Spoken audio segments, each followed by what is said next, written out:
Rafael Devers, who is the best hitter on the Red Sox team, that's why he got the big contract, had this to say after the game when everyone was talking about whether or not he would consider playing first base.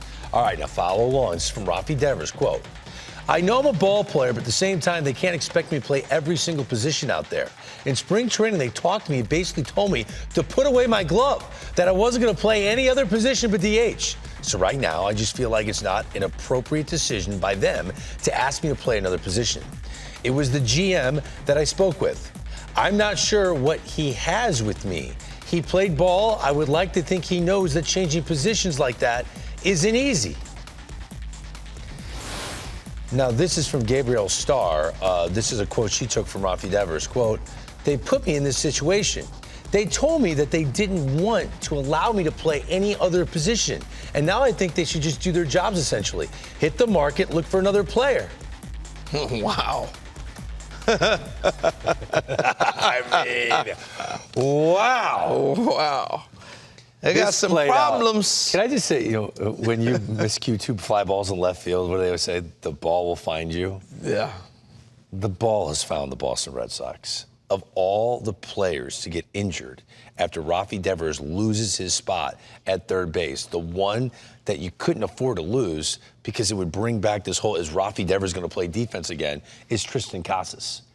Yeah. And it's not like he's on the 15-day IL. He's gone for the year. Might be the best time to start a road trip, and the Red Sox, this is the last game of the homestand, couldn't have picked a better time for their team to go on the road because this thing would have been nuts on a Friday at Fenway. All right, so are we cool with what Rafael Devers just said?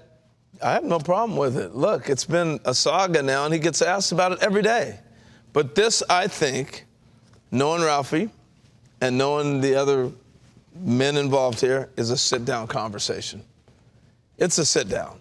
Ralphie's sitting there going, hold it, timeout. You told me I was going to play third base, and you go get a third baseman. Then you tell me put my glove away, and now you're telling me pick it up and go play somewhere and learn first base. But an injury took place to one of his teammates. I get it. He's got feelings. He did this same thing earlier when everybody was saying he should go be a DH. He didn't want to, but he did it. He conformed. I think it's a conversation that he's going to do it again. He will play first base, but they better sit down and rectify it. So you think he will eventually be the first baseman? I think he will. You can't sit there and take his glove away and say, never mind, you're not going to do it. And that means that was some hard conversations.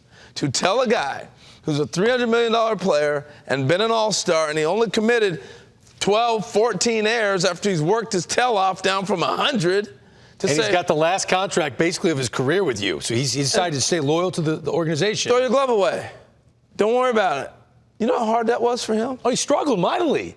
You know how hard that was for him? And then he's finally figured it out. You know how much pride you take in your defense when everybody's saying you can't defend? When that is the only knock you have? That's out early. That's working your tail off every second. He knows what it took to get to this position. He knows what it's going to take to be respectable at first base. So where do you toe the line of, I'm actually kind of irritated, I'm the player, I'm mad, I feel like I'm being messed with, but also being loyal to your teammates, knowing that if you go over there and play first, you're helping them win? But we don't know. Yeah, that's the fine line. And I think this is like the double-edged sword, right? So you signed this player. Real quick, I have to interrupt. Uh-oh. They just put this up on the screen. Devers asked if his relationship with the Red Sox is okay. Quote, "Here in the clubhouse, thankfully, the relationship that I have with my teammates is great. I don't understand some of the decisions that the GM makes. Next thing you know, someone in the outfield gets hurt. They want me to play in the outfield. I think I know the kind of player I am. And yeah, that's just where I stand." I can understand it because when he signed that contract a couple of years ago, they were basically saying this is going to be our foundation player. This is the offensive guy that we're going to build this team around, right?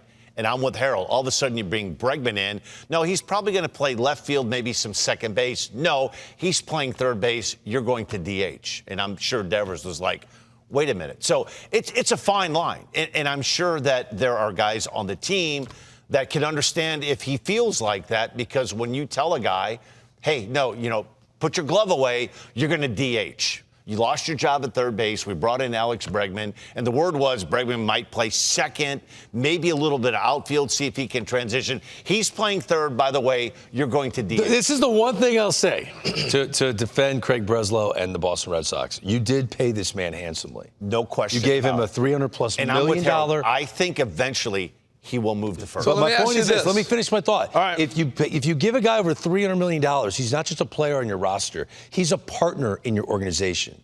Shohei Ohtani is a partner to the Dodgers. And Rafael Devers is a partner. He is a financially invested asset that is being taken care of financially. And from that perspective, he should be the company guy that's willing to do whatever that organization asks him to do to help the team win, because they committed to him, he committed to them. So I see the other side of that. I see what you're saying, but I'm going to ask you this. Would he have got $300 million at first base?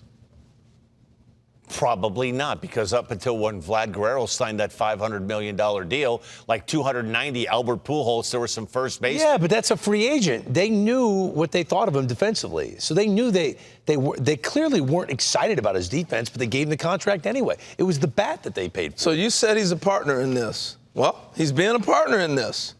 Here's what you told me. I've done this. If we're partners, then you got to come at it a different way. I don't know.